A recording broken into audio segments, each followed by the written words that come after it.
देखिए, 3 तरह की प्रॉब्लम्स हर मनुष्य के जीवन में आती है। एक उसकी अपनी व्यक्तिगत प्रॉब्लम होती हैं।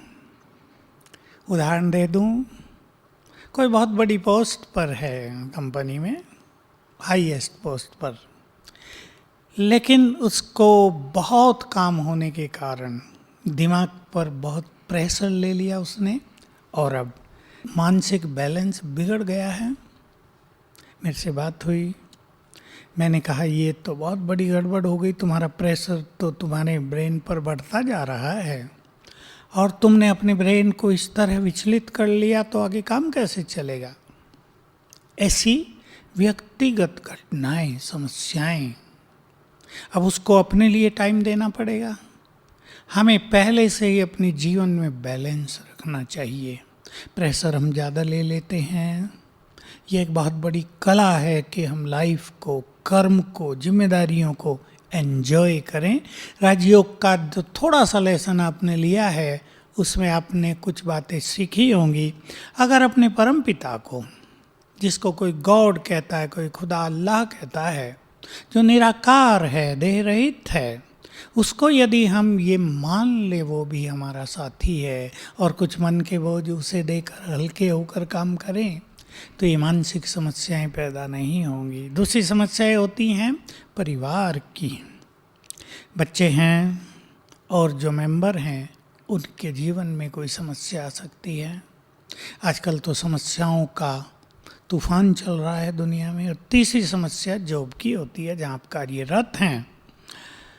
जैसे अभी चल रही है बहुत बड़ी समस्या, तो मैं नहीं कहूँगा, बहुत बड़ा चैलेंज है और हमारे बहादुर लोग इसी दिन की तो इंतज़ार करते हैं जब उन्हें अपनी बहादुरी दिखाने का अवसर प्राप्त हो। मैं कभी इसको समस्या नहीं मानता, ये तो हमारा कर्तव्य है और ज़रूरत पड़ी तो सारा देश इस में कूद जाता है, इसमें कोई संदेह नहीं। हमारे देश के वासी बहुत ही बहादुर हैं, बहुत आत्मविश्वास से भरे होते हैं, आप सबके साथ हैं।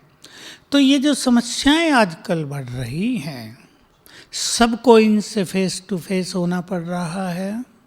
और जितना जितना हम आत्मा होने की प्रैक्टिस करते जाएंगे तो ये ज्ञान गहरा होता जाएगा। आपकी खुद ही बुद्धि में वो रिफाइंड नॉलेज आती रहेगी और इससे आपको फ़ायदा महसूस होगा। आप सवेरे उठकर 10 मिनट सोल कॉन्शियसनेस का अभ्यास कर लेना। मैं आत्मा हूँ यहाँ, point of light, point of energy, मैंने इस देह में प्रवेश किया है, मैं आँखों से देख रही हूँ। और बहुत सारी बातें जो आपको बताई उनका चिंतन कर लेना 10 मिनट। आपको लगेगा एक नई एनर्जी आ गई है। और जब एनर्जी आ गई है तो कई बैड एनर्जी नष्ट हो गई हैं जो समस्याओं को पैदा करती हैं। ऐसे ही दूसरी चीज़ आपको बताई, जो भगवान है, खुदा है, कोई उसे मालिक कहता है, परमपिता हम कहते हैं, गॉड फादर कहते हैं, एक्चुअली वो हमारा पिता है। कुछ लोग ये मानते हैं रूहों को उसने बनाया है तो पिता हो गया ना।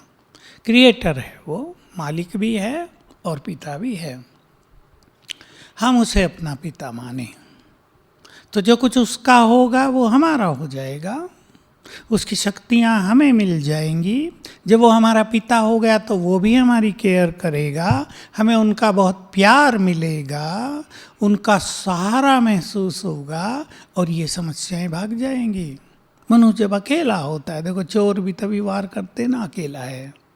जब मनुष्य अकेला होता है तो समस्याओं के चोर भी तभी वार करते हैं। तो अकेला फील नहीं होगा। स्वयं सुप्रीम अल्लाह खुदा हमारे साथ है, ये हमें महसूस होने लगेगा। उसकी शक्तियाँ हमारे साथ काम कर रही हैं।